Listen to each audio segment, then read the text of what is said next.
안녕하십니까. 이성만의 종교를 넘어 이성만TV 이성만입니다. 논어를 펼치면 공자가 말년에 자기 전 일생을 회고하며 하신 말씀이 배워 때로 익히니 또한 기쁘지 아니한가입니다. 어찌 공자에 빗대겠습니까마는 진리탐구 독서와 사유는 제 사는 에너지요 즐거움입니다.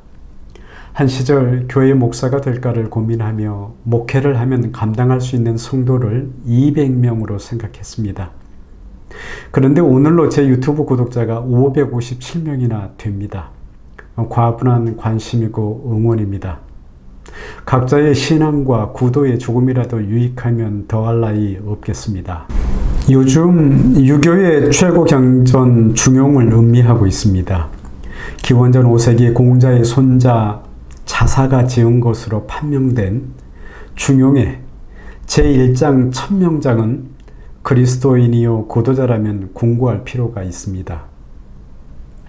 왜냐하면 중용 전체의 사상이 집약된 논설의 명작이기에 그렇고, 또 말씀이 하나님과 함께 계셨고 말씀이 곧 하나님이시었다라는 기독교 성경 요한복음서의 로고스 기독론을 자사의 우주관인 성론을 통해서도 엿볼 수 있기 때문입니다.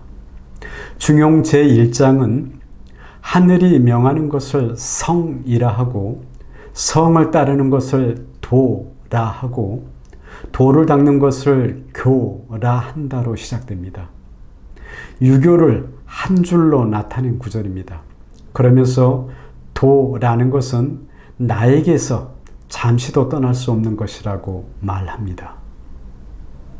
그러고 보면 자사가 말하는 도는 가톨릭이나 기독교를 포함해 절대의 신을 숭배하는 대부분 종교가 나의 죄나 나의 불성실한 숭배 때문에 신이 나를 떠날 수도 있고 아니면 내릴 복을 내리지 않을 수도 있다는 신앙과는 다릅니다. 사실 진정한 종교인이 되려면 이현주 목사의 말만 따라 자기 종교를 벗어날 때 가능합니다. 그래야 그 속에 갇히지를 않습니다. 특정 종교에 갇힌 진리라면 진리일 수 없기 때문입니다. 저 또한 아직 불안과 흔들림이 없지 않지만 60곡에 넘어서야 겨우 기독교를 벗어난 그리스도인이 되어가고 있는 중입니다. 남은 생은 부지런히 이 길을 여행하려고 합니다. 제가 이해하기로는 자사가 말하는 도는 사람이 마땅히 살아야 할 진리의 삶을 일컫습니다. 자사는 그 도가 잠시라도 나를 떠날 수 없는 이유를 도가 곧 나이기 때문이라고 합니다. 내가 나를 떠날 수 없듯이 도는 도인 나를 떠날 수 없다는 것입니다. 만약에 도가 나를 떠날 수 있는 것이라면 그것은 도가 아니라고도 단호히 말하고 있습니다. 한마디로 도는 나의 삶의 밖에 있는 어떤 추구이거나 고정태의 존재가 아니라 내 삶의 활동 그 모든 것에 내재하는 것이라는 말인데, 인간의 존엄을 인간의 언어로 가장 위대하게 표현하는 것이 아닌가도 생각합니다. 그래서 군자는 오히려 홀로 있을 때를 더욱 경계하고 삼가며 들리지 않는 데서 몹시 두려워해야 한다고 했습니다. 우리가 홀로 있거나 들리지 않는 데서 온갖 못된 짓을 하며 살고 있음을 볼 때 척확한 말씀 아닐 수 없습니다. 도라는 것이 이와 같은 것이라니 그 누가 하등의 이의 제기할 수 있을까요? 그리스도인이요 고도자라면 사랑과 소통의 진리가 내 삶의 모든 것에 내재하고 나와 함께 모든 것을 살아가는 그 무엇으로 환치에 사유해도 좋지를 않을까요? 여기에 그 무슨 종교며 사유의 충돌이랑 있을까요?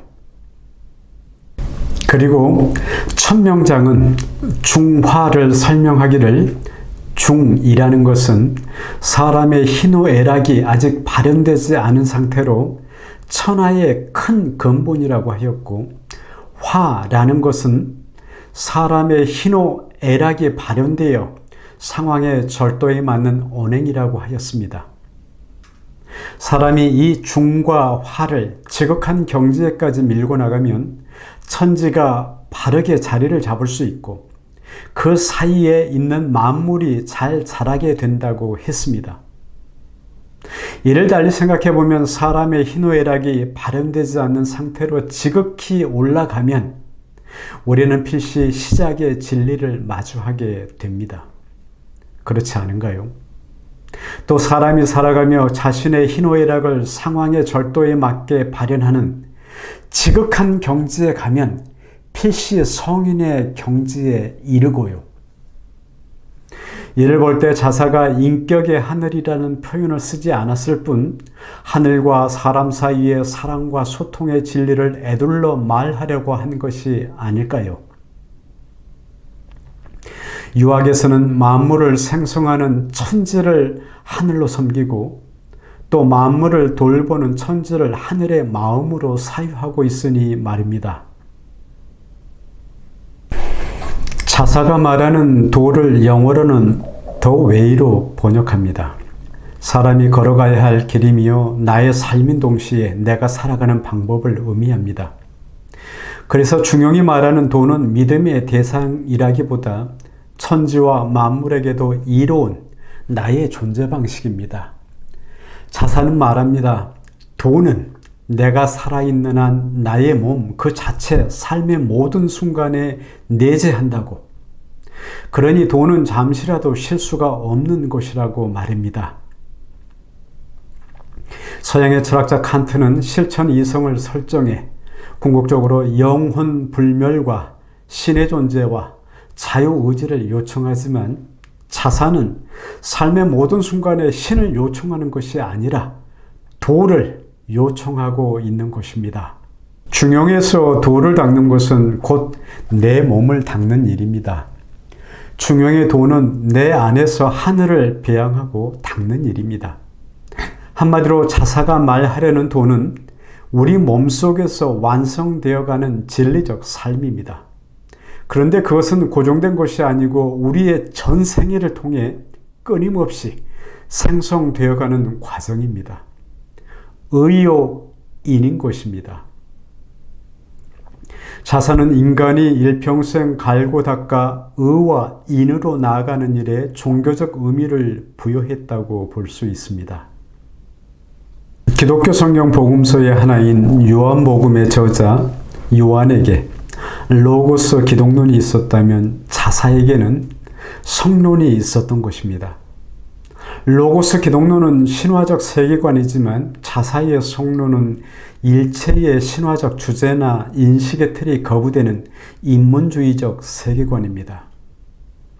붓다가 말한 것처럼 사람도 동식물과 별반 다르지 않게 젊으면 늙기 마련이고 건강하면 병들기 마련이고 태어나면 죽기 마련입니다. 이런 단순한 사실을 있는 그대로 수용하는 것이 자사를 비롯해 도가 계열의 사상가들에게는 너무나 당연한 사실이 서양의 철학자들에게는 단 한순간도 수용된 적이 없습니다. 그러한 사유는 인간의 삶을 무의미하게 만들 뿐이라는 것입니다. 그렇지만 그러한 무의미성이야말로 모든 의미성의 기초가 되어야 하고 종교의 출발이 되어야 하는 것 아닐까요? 종교를 넘어 곰곰 사유해 보시면 어떨지요? 감사합니다.